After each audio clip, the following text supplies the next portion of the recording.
Anomia. A cada dia, a nossa jornada vai deixando o peso da luz ainda maior. Pelo menos essa é a sensação que eu tenho, e que muitas vezes nós temos aqui nas nossas conversas, até que não são gravadas. Hoje vamos tratar de um tema que ele é pertinente a todos os seres viventes, que são as bolhas. Bolhas e bolhas e bolhas ideológicas que permeiam a sociedade. É importante uma referência aqui, em que a chave de desconstrução desse processo, ela invariavelmente vai acabar passando por você mesmo. Não é possível a nós, principalmente no que diz respeito a esse tema, em colocarmos de maneira afirmativa e definitiva os nossos pontos de vista, uma vez que acreditamos que isso poderia, de certa maneira, vilipendiar o seu próprio livre-arbítrio. Cabe a cada um a reflexão, a meditação, a interiorização e a percepção de onde vivemos, como vivemos e para que vivemos. Tem um exemplo que eu gosto bastante de usar, eu já devo ter dito aqui, inclusive, em alguns dos podcasts aí, que fizemos, que cita a Divina Comédia. Nesse trecho, Dante Alighieri descreve uma descida ao inferno, em que o protagonista ele vai sendo escoltado por uma pessoa com um conhecimento espiritual maior que ele, e passam por uma região muito escura e lúgubre, em que fossos repletos de lama abrigam pessoas só com o rosto para fora. Eles passam ali no meio desses fossos e essas pessoas gritam por socorro o tempo inteiro. E, certa medida, isso vai angustiando o protagonista a tal ponto de ele interpelar o guia, e ele pergunta: escuta, você não vai fazer nada? Os caras estão aí desesperados pedindo ajuda. Aí o guia se volta para ele e fala assim: mas por quê? É só ele ficar em pé. Muitas vezes essa poça de lama é baixa o suficiente para que a gente consiga ficar em pé e consiga enxergar e sair dela, mas é só individualmente que esse processo acontece.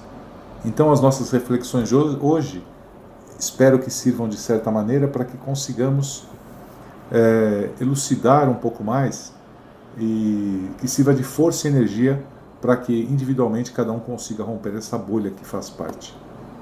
Perfeito. Eu queria apenas reforçar o que você disse, a questão da anomia e das bolhas, né?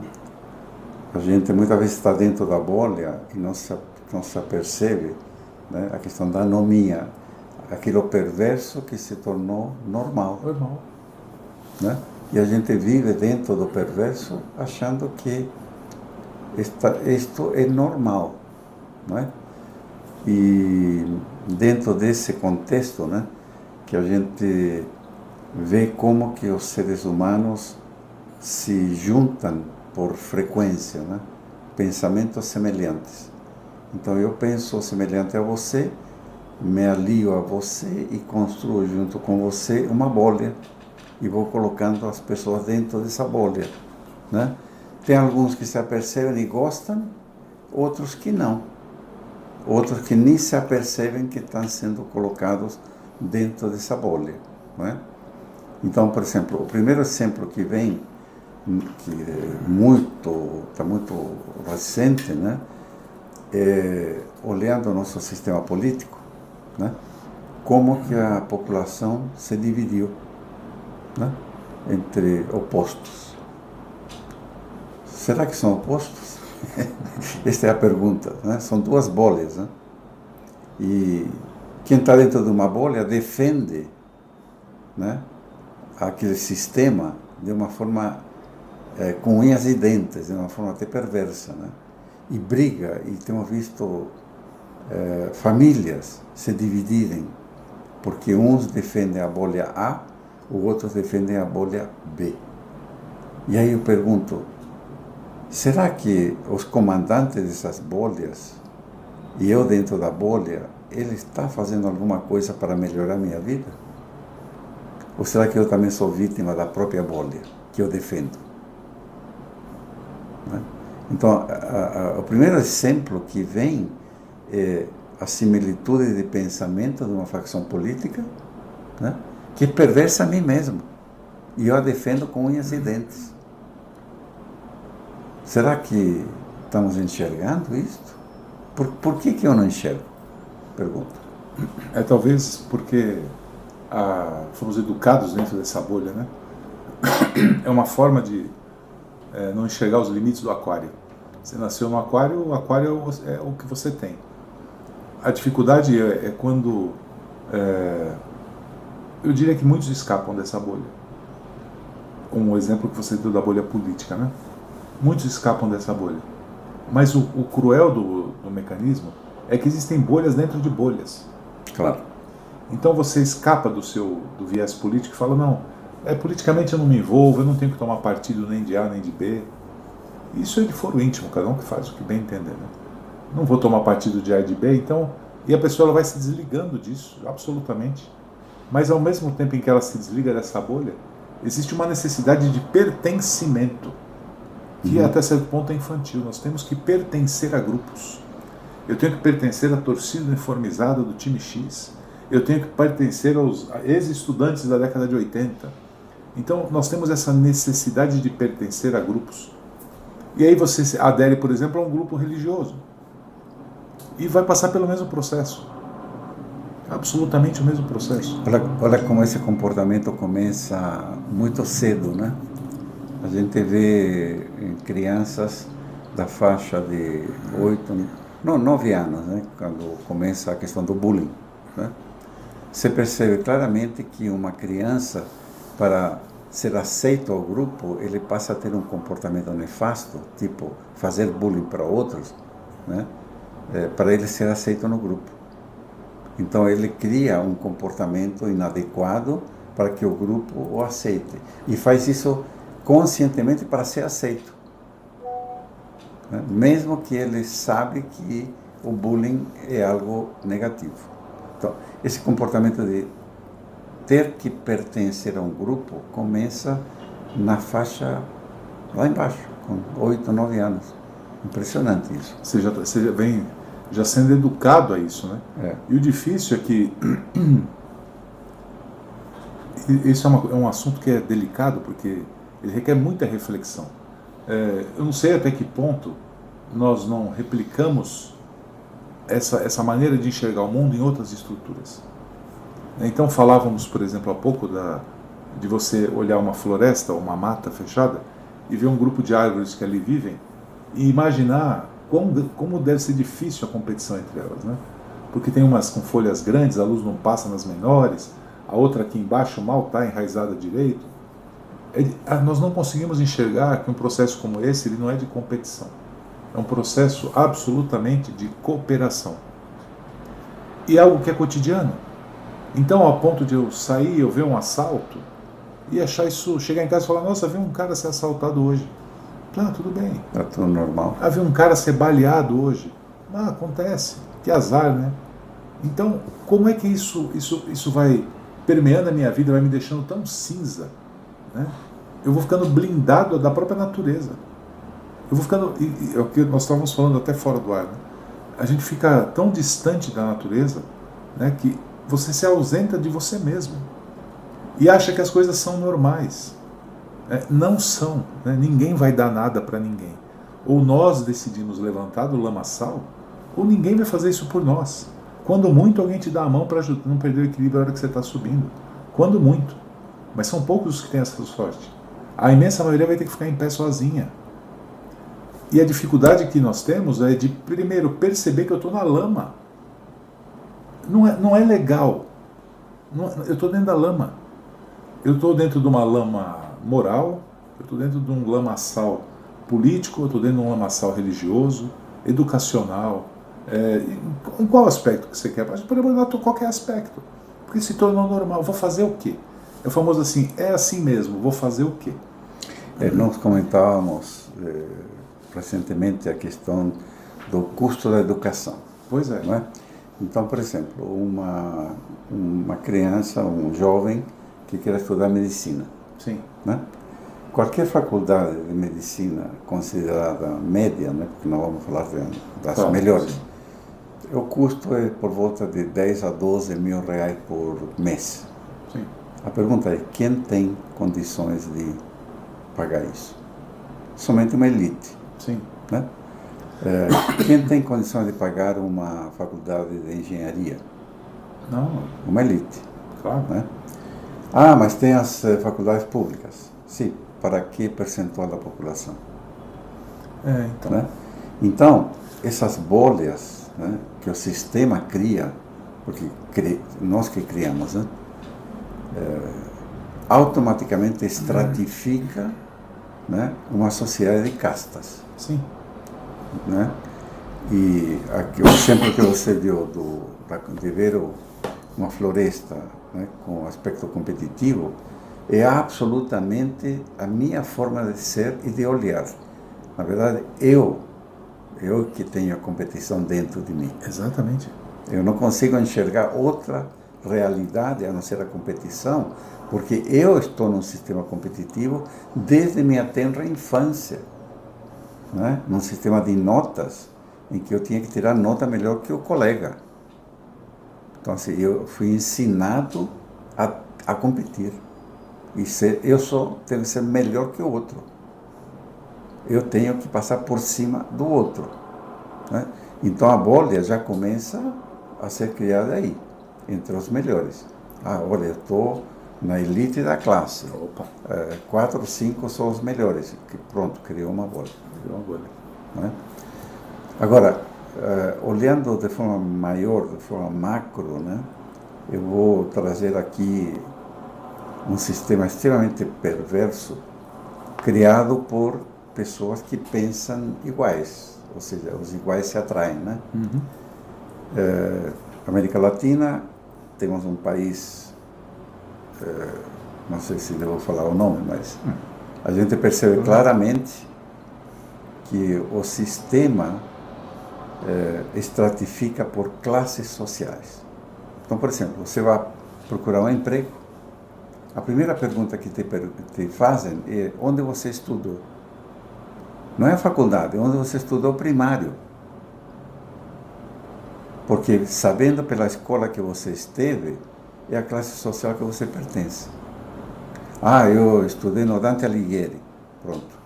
As portas automaticamente se abrem, né, porque você é classe A. Ah, não, estudei em escola pública, no liceu número 7. Você já é de outra classe social, as portas já não vão se abrir. Mesmo que você seja competente. Não se trata de meritocracia, né? Isso é uma ilusão, né? Exatamente. Eu vivi isso. Estou relatando isso porque eu vivi isso. Nasci num país, vim ao Brasil com 19 anos, estudei aqui, me formei aqui, fiz minha vida aqui. E depois, quando já formado, já num posto de comando numa empresa grande, voltei a meu país a trabalho, né? Voltei já com um cargo elevado, etc. Mas quando eu chegava lá, a pessoa me perguntava: onde você estudou? Eu dava risada, né? Porque já conhecia o sistema de bolhas, né? E é impressionante. A pergunta é: qual é o teu sobrenome? Onde você estudou? Né? Para a outra coisa: em que bairro você morava? Porque automaticamente você é classificado em uma casta. E isto é tão perverso porque não é dito de forma explícita. É tudo implícito. Né? Mesmo se uma pessoa de uma classe inferior, ela consegue chegar a um cargo de comando numa empresa, ele nunca vai ganhar o mesmo que ganharia um cara na mesma posição que veio de uma classe alta. Ele vai ganhar 20% a 25% a menos. Veja como o sistema se autoprotege, os iguais se blindam, né? Em uma bolha. Você sabe que, sem perder o fio aí, eu estou refletindo se eu pensar no nosso país, né? E me ocorre a expressão: você é filho de quem mesmo? Exatamente. Isso é comum no interior de São Paulo, Minas, interior do Rio, né? E aí, se você observar, quem nos ouve, faça essa observação, é muito interessante. Quando você vai mostrar aquelas cidades do interior de Minas, a região do Ouro, ali onde o ouro trafegava e tal, Eles vão sempre entrevistar alguém e tal, que é da cidade mais conhecido. Ah, pois não, é você, o seu nome, meu nome é fulano, meu primo inclusive viu, o tio do meu primo viu quando Dom Pedro passou aqui. Aí tu, puxa vida, o tio do seu primo viu Dom Pedro passar por aqui. Como se isso revertesse em status para o camarada. Né? Então, aí ele passa a ser um cara que ele, tem um plus na vida dele porque ele viu, o tio do primo dele viu Dom Pedro passar numa cavalgada. Essa reflexão de castas, ela existe da mesma forma no nosso país, só que ela é velada de uma outra maneira. E aí é que tá, como eu estou dentro da lama, eu não enxergo. Bom, toda a questão do racismo. Sim, claro. Né? Estamos falando da anomia. Né? Não, aqui no Brasil não tem racismo. Claro que existe. Né? Agora que está, com algumas leis, está aparecendo mais. Claro que sim. Mas nós estamos falando há 20, 30 anos atrás, era afirmado categoricamente que nesse país não tinha racismo. Sem dúvida. Né? E aí então vem a pergunta assim, quantas pessoas negras, por exemplo, estão em cargos de comando em empresas multinacionais? Me mostra. Não, no governo. Não sei de onde, pega o governo. É o governo. É o governo. É isso. Né? Qual o percentual? Então assim, são coisas veladas, né? Mas é um sistema. Não é isso? Então, e o pior é que assim, não é que você fala assim, então vamos abrir mais vagas para essas pessoas no governo. Não, mas aqui já é o fim da história. O problema é estrutural. Ele é lá embaixo. Exatamente. Esse cara, eles não tem oportunidade de subir. Não tem oportunidade de subir. E a gente se acostuma com essa droga. Esse é o problema, nós nos acostumamos com isso. Bom, a dificuldade já começa com a questão da educação. Sim. Né? Eu não consigo pagar uma escola particular. Estou falando de primário. Sim. Então vou para a escola pública, que foram destruídas pelo sistema, né? Porque há 100 anos atrás a escola pública brasileira era uma das melhores. Hoje, sim, é lamentável. É um projeto, inclusive, né? É um projeto. É um projeto, né? É um projeto. Então, estamos falando de bolhas, estamos falando de gente de camadas superiores que arquitetaram isso. Então aí você vê, a gente pensando dessa maneira, a gente tem elementos aqui para ficar falando da nossa sociedade durante talvez 1 hora ou 2, isso. Porque os pulam, né? Isso. A dificuldade é que, como a gente disse no começo, às vezes as bolhas estão dentro de bolhas. Então o camarada ele fala assim, eu não me envolvo com política, né? É uma coisa que eu não quero, não me interessa, mas por outro lado ele se envolve com a espiritualidade. Isso. Será que quando eu estou falando de espiritualidade, eu consegui me desvencilhar um pouco dessa lama toda que está em mim? Ou não também? Então, essa é a reflexão que a gente quer trazer para esse podcast. A bolha que eu crio, aquela que eu defendo, aquela que eu não percebo, porque não adianta olhar o macrosistema, a gente não vai conseguir fazer nada. Né? Nós estamos como buscadores, temos a necessidade de expandir nossa consciência, é despertar para isso. Sim. Não é? Então, eu quero ver que bolhas que eu estou dentro e que não me apercebo, como posso quebrar. Que comportamentos eu tenho no meu cotidiano, né, que estou inconscientemente criando bolhas e atraindo semelhantes e segregando e condenando quem não pensa igual. Exatamente. Então, por exemplo, você falou a espiritualidade. Eu sou X, eu estou na linha Y, eu só quero me relacionar com gente desse tipo. Opa, claro. O cara que vem, que pensa diferente, o que acontece? Eu rejeito. Isso acontece dentro da família. Claro. Né? Se eu defendo a facção política A e a pessoa B, acabou. Pronto, acabou. Não tem diálogo mais.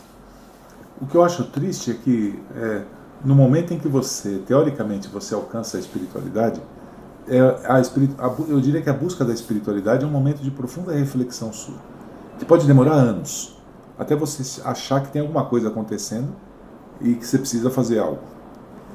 O difícil é que nós ainda estamos nessa fase.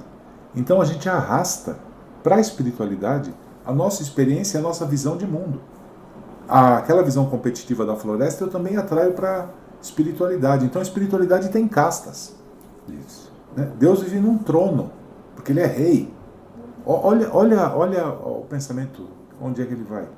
Né? Então tem espíritos dessa hierarquia, e é claro, como eu estou falando aqui, eu sempre estou numa muito boa. Né? Afinal de contas, eu consigo saber o que é bom, o que é ruim, eu julgo corretamente. Isso me dá o direito de julgar, condenar o outro. Né? Claro que sim. Me dá direito de... Aliás, está óbvio de que é meu ego falando. Né? Exatamente. E já mostra onde é que você está. Exatamente. Esse é o ponto. Você já bate um carimbo na testa antes de começar a brincadeira. Né? Quando eu consigo enxergar só dessa maneira. Só pode ser assim. E isso é sectarismo. Né? Porque o cara da igreja A não concorda com o cara da igreja B. E outra, é uma divisão dogmática, não é uma discussão filosófica. É por dogma, é por princípio. Elas não vão se coadunar nunca. Por princípio, elas vão sempre andar separadas. Isso existe em religiões evangélicas, em religiões espíritas, em religiões umbandistas, seja onde você estiver inserido nesse processo, cada um se agarra ao seu quinhão, o mundo é aquilo que ele está vendo e acabou. Você lembra uma vez que você me contou aquela história dos cegos tateando o elefante? Isso, exatamente. Um quer pegar a pata, né, achava que era um tronco de árvore. Né? Sim. O outro pegou a tromba, achava que era uma mangueira de incêndio. Né? E vai para aí afora, cada um enxerga uma coisa. Né? Cada um vê, exato. Então, e todo mundo tem absolutamente certeza que o elefante é igual a um tronco de uma árvore. Então, é difícil porque essas pessoas, por uma questão de atração, se atraem, formam grupos e começam a enxergar e viver daquela maneira. E aí existe um dilema, e esse é um dilema pessoal, mas eu acho que é importante estender a todos. Você não consegue dissuadir as pessoas disso. Não adianta. Eu não tenho instrumentos nenhum, eu não consigo dissuadi-lo de acreditar em tal coisa. E de verdade, eu não tenho a menor intenção de fazer isso. Hoje em dia não mais. Cada um pode crer e viver como bem entender. Mas o raciocínio deve permear as nossas... Porque a única coisa que você tem é o raciocínio. O que mais você tem fora o raciocínio? O que mais? Você fala, eu tenho uma espiritualidade. Cadê? Não tem. Agora, a reflexão ela é fundamental. Será que é isso mesmo? É claro que é legal você poder ir lá, dar 10% do seu salário e não te fazer falta. É legal você fazer uma oferta generosa para todo mundo ver e falar, puxa vida, né? Olha, eu fiquei sabendo essa semana, inclusive, que tem determinadas denominações evangélicas que os membros que mais fornecem dinheiro, eles agora estão sentando na frente. Tem uma ala VIP. Você não senta onde você quer mais. Você chega, tem a ala VIP e depois tem a ala de quem não dá aquilo tudo. E aí você fala, que absurdo. Pois é um absurdo, mas é uma réplica da nossa sociedade. E pior, quem escapa disso? Nas reais proporções. Quem é que escapa disso? Isso que eu quero entender. Quem está acima disso? Qual religião está acima disso? Guardadas as proporções, cada qual no seu quadrado, mas qual religião está acima disso? Portanto, e tem coisa pior que dinheiro, né? Que é poder. Exatamente. Porque a gente vincula tudo a dinheiro, claro, e não é. Né? Às vezes a conquista maior é o poder sobre os outros. A influência, ela é muito mais perversa do que o dinheiro. As evangélicas ainda ficam no dinheiro, eu diria. Todo esse teu relato, ele me impacta assim profundamente, né? E me leva a refletir no fundo, quem sou eu? Como eu sou? Né? Vem essa pergunta porque muito do que estamos falando não é meu. Não. Me foi colocado da forma que eu fui criado, educado, né? A maioria dos meus comportamentos são inconscientes. São fruto de uma cultura no meio em que eu nasci. Então, o primeiro passo para romper a bolha é você desconfiar de tudo que você pensa e do que você sabe. Claro. Então, quem eu sou? É não acreditar em algo só porque alguém disse, né? Exatamente. E seja lá quem for o alguém. Então, aí vem uma figura muito bacana que você colocou antes da gente começar o podcast, que é a questão dos demônios, né? Meus demônios internos. Olha que interessante. Olhar a sociedade, a vida cotidiana como uma escola.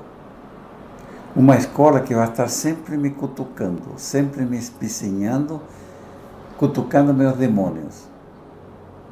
Então, a cada cutucada que eu tenho uma reação, eu precisaria olhar essa minha reação de forma profunda, né? Com minha presença absoluta da minha consciência, e não com aquilo que eu sei. Teria que olhar com olhos, né, neutros, para poder enxergar se isto está sendo um demônio. A minha reação é fruto de um demônio que eu tenho que melhorá-lo, que eu tenho que dominá-lo, né? Ou não. Mas o fato é que muitas vezes eu tenho uma reação e eu acho que essa reação está certa. E não percebo que essa reação faz parte de uma bolha. Este que é o ponto. Não enxergo como demônio. Algumas coisas, por exemplo, a raiva, a inveja, né? O mais usual, eu consigo enxergar, estes são meus demônios. E os que eu não enxergo? E não são poucos, né? Né? Ah, olha só, estou defendendo um sistema de alimentação. Ah, sim. Tá? Eu sou naturalista, sei lá o quê, para não entrar em nenhuma polêmica, né? Defendo porque tenho certeza que é um sistema alimentar sadio. E não estou enxergando o agrotóxico que vem junto, não estou enxergando milhões de coisas que, enfim,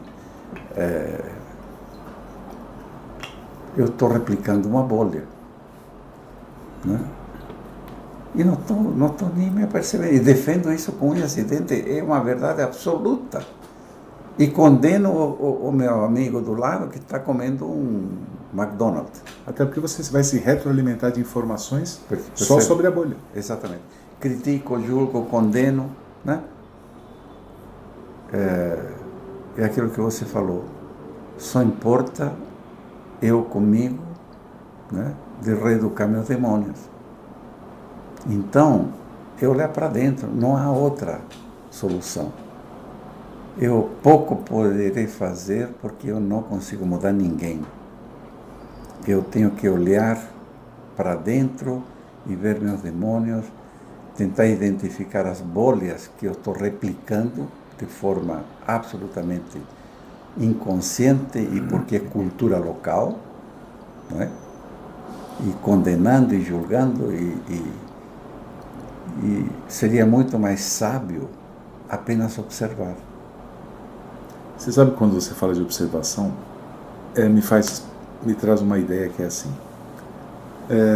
Eu acho impressionante que tudo acontece no mesmo espaço, ao mesmo tempo. Da mesma forma que eu tenho essas bolhas sociais que se interagem, se chocam, é só eu olhar para o céu. Porque se eu olhar para o céu e ver quão magnífico é, e se for de noite então, eu tentar imaginar tudo que está aí fora, é tão grandioso, é tão espetacular, que eu não consigo conceber intelectualmente aquilo que eu sinto. Não consigo. Porque é fantástico. Fantástico. Só que nós olhamos para isso e falamos assim, o céu hoje vai chover. Ó que dia bonito, ó que dia feio. Eu rotulo, eu não consigo enxergar nem o céu que está em cima da minha cabeça. Então talvez olhar para cima seja um ponto importante. É começar a ver através das nuvens, olhar o que está além, buscar nas minhas relações o que está além disso. Pouco me interessa se agora eu faço parte do grupo dos X na empresa, então eu tenho um destaque melhor, eu sou um cara, ganhei um carro para trabalhar por ano, o fulano está bem, para todo mundo apontar e falar, que importa isso, cara? Não importa. Realmente o que importa são sentimentos e pensamentos nobres, né? Que edifiquem, que construam, que ajudem a tornar a vida mais leve, né? Mais suave. E romper com a certeza absoluta, né? Tudo aquilo que eu acredito que é absolutamente correto, né? Será que é?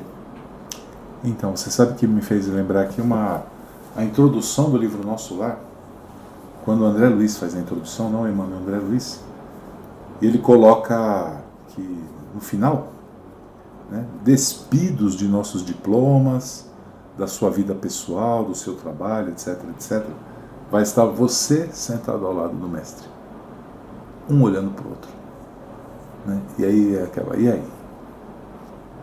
E aí? Eu não preciso esperar esse momento.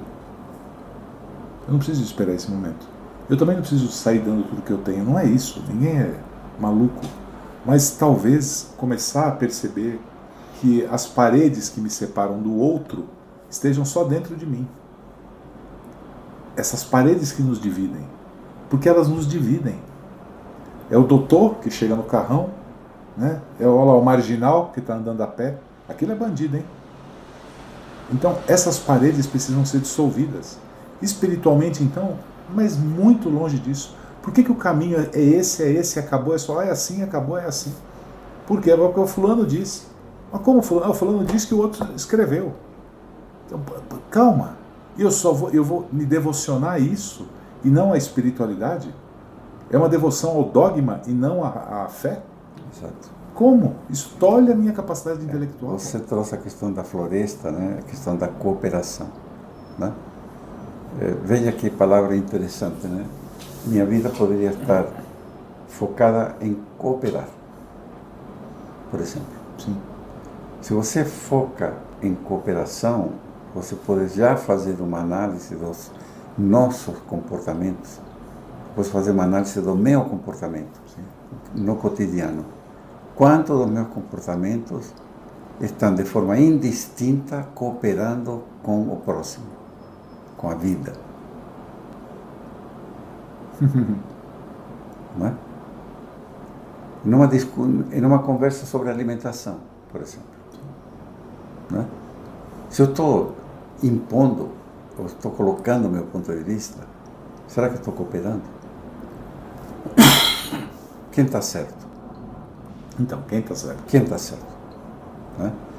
Então, é muito mais adequado você respeitar, né, as convicções, ou no máximo dizer, podemos experimentar A, B, C, para situações X, Y, Z, porque tudo é dinâmico. Claro. Não existe nada absoluto e certo. Não é verdade? Sem dúvida nenhuma. Então, a palavra cooperação que você trouxe na ideia da floresta, né? Ela é uma alegoria muito interessante para eu olhar essa questão das bolhas e o ponto que nós quisemos trazer aqui, né? Que pessoas com pensamentos semelhantes se atraem, né? Ao se atraírem, cuidado, porque vão formar bolha, né? Então eu preciso estar aberto a outra forma de pensamento, para eu estar sempre me revendo, né? E atento, se eu estou entrando em mais uma bolha, se essa bolha é absoluta, quanto dela é absoluta, né? Na verdade, eu preciso ser eu, e não um espelho do que está fora de mim. Isso é anomia. Exatamente, quando eu me identifico e passo a ser o que eu não sou, né? E aquilo pode estar certo ou pode não estar certo, e se não está certo, é uma anomia. É a chamada outra palavra, um sinônimo da anomia, normose. Né? Aquilo que não é normal, que se tornou normal. Okay? Como a gente viu essa semana, os agentes da lei americanos assassinando um ser humano que estava filmando uma Na cena. frente da TV, né? Sendo filmados. E nada acontece. São afastados para averiguação. Não, o pior é isso. Foi legítima defesa. Foi legítima. E aí todo mundo acredita, começa a acreditar legítima. Que realmente talvez tenha sido legítima defesa. O que vale mais, a vida ou a lei? Pois é. Então, percebe? É uma discussão que ela não é filosófica. Ela é da minha vida. É do meu cotidiano. O que vale mais? Né? R$5 que eu tenho no bolso ou o cara ali não passando fome? O que vale mais? A gente está invertendo e acha que isso é normal. Não é normal as pessoas largadas na rua. Isso não é normal. Claro que você não vai mudar o mundo. E nem te pediram para fazer isso. Pediram para cuidar só do seu quadrado. E a gente não consegue fazer isso. Então eu vejo que começar a pôr os pés no chão e levantar da lama não é um processo fácil. Não, absolutamente. Porque eu faço isso até hoje. Não é fácil. Mas é algo que é necessário para a nossa existência, para o nosso crescimento. E aí eu posso falar de crescimento da consciência, posso falar de crescimento espiritual, né? Aberto ao que vem, sem dogma, sem crenças pré-estabelecidas, né? Sem julgamentos prévios. Né? Não é fácil, mas é o caminho. No fundo eu tenho que desconfiar de mim mesmo o tempo todo. Exatamente. Ótimo. Desconfiar de mim mesmo. É isso. É isso.